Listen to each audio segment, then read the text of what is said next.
बहू का असली घर। औरत का असली घर कौन सा होता है? उसका मायका या ससुराल? चलिए इस कहानी में जानते हैं। मानसी को घर सजाने का बहुत शौक था। एक दिन मानसी अपने पिताजी से कहती है, पापा, कल आते वक्त सड़क के किनारे लगे रंगीन गमले लेते आना। छत में छोटा सा गार्डन बनाऊंगी। अरे 2 महीने बाद तेरी शादी है, ससुराल जाकर ही सजाना, वही तेरा असली घर होगा। और फिर मानसी की शादी नारंग से हो जाती है। नारंग का घर होता तो है बहुत बड़ा, लेकिन पुराने तरीके का। फिर एक दिन, माँ जी देखिए, मैंने ड्राइंग रूम सजाया है। ये नया बड़ा टीवी और सोफे कैसे लग रहे हैं माँ जी? अरे ये सब नहीं चलेगा। यहाँ मेहमान आते हैं तो आराम से खटिया में बैठेंगे, सोफे में कहाँ पीठ सीधी करेंगे। और रंगीन टीवी का रिवाज हमारे घर में अभी नहीं आया है, समझी? सास मानसी को लगभग फटकार से लगाकर वहां से चली जाती है। वो सास से माफी मांगकर कमरे को फिर से पुराने जैसा ही सजा देती है। एक दिन किचन में मानसी सब्जी बना रही होती है कि तभी उसका पति वहां जाता है।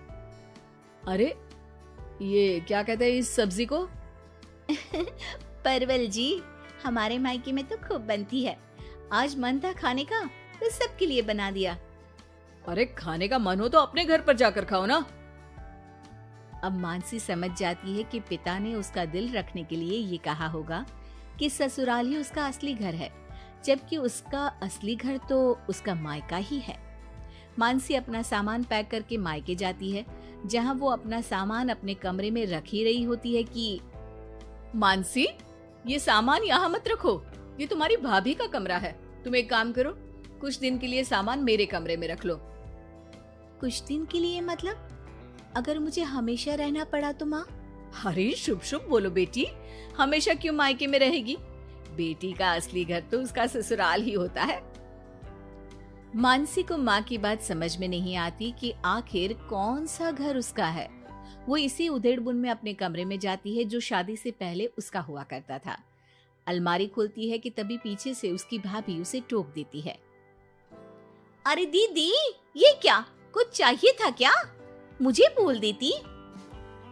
नहीं नहीं, मैं तो बस वैसे ही अपनी अलमारी में देख रही थी, लेकिन यहाँ तो मेरा कोई भी सामान नहीं है।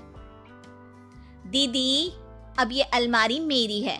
आपकी शादी के बाद कमरा और अलमारी दोनों ही मेरे हैं। अगर आपको यहाँ आना है मेरे कमरे में या अलमारी से कुछ चाहिए तो आप मेरी इजाजत ले लीजिएगा। मानसी को भाभी की बात बहुत बुरी लगती है। वो सीधे माँ के पास जाती है। माँ, वो तो मेरा कमरा था। हाँ बेटा था, लेकिन अब तो तेरी अलमारी तेरे ससुराल में है ना। हाँ, लेकिन वहाँ तो मैं अपने अनुसार कुछ भी नहीं कर सकती। हर बात पर सास से पूछना पड़ता है, उनके कहे अनुसार ही घर पर रहना पड़ता है। और अब यहाँ भी तुमसे और माँ से पूछना पड़ता है, तो फिर मेरा घर कौन सा है माँ?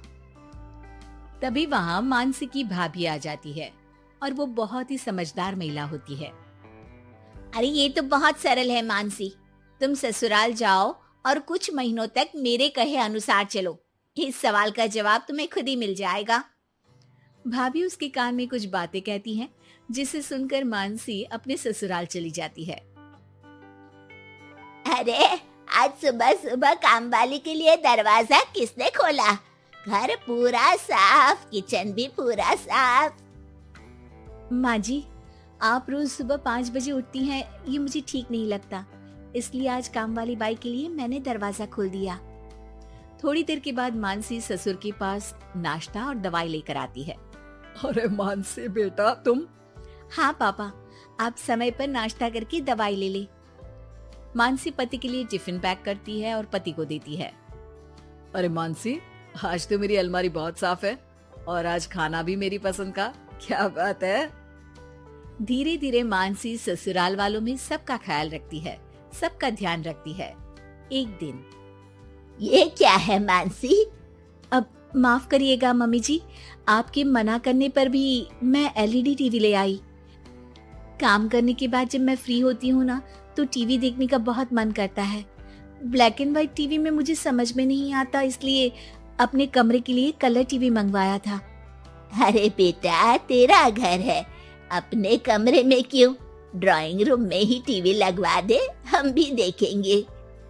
मानसी सास की बात सुनकर खुश हो जाती है। अरे मानसी, याद है एक सब्जी खाने का तुम्हें बहुत मन था, तो वो सब्जी बनाओ ना, हम सब लोग भी वही खाएंगे। लेकिन वो तो यहाँ पर बनती नहीं है ना।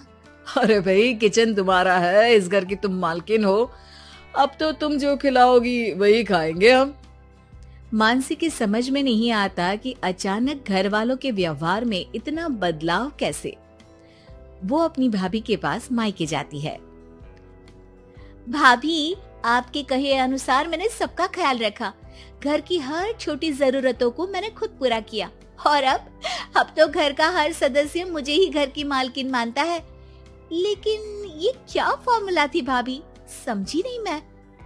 देखो मानसी, घर किसी एक का नहीं बल्कि पूरे परिवार का होता है। चार दीवारी ईंट कंकड़ से बनने वाला घर अपना तभी होता है जब हर व्यक्ति अपनी जिम्मेदारी समझ उन चार दीवारी को घर बनाए, और ये तभी मुमकिन होगा जब आप खुद उस घर को अपना मान कर रहें जहां आप रहते हैं। मैं समझ गई भाभी, लड़ाई झगड़ा चालाकी से कोई भी घर अपना नहीं हो सकता, फिर चाहे वो औरत का ससुराल हो या फिर मायका।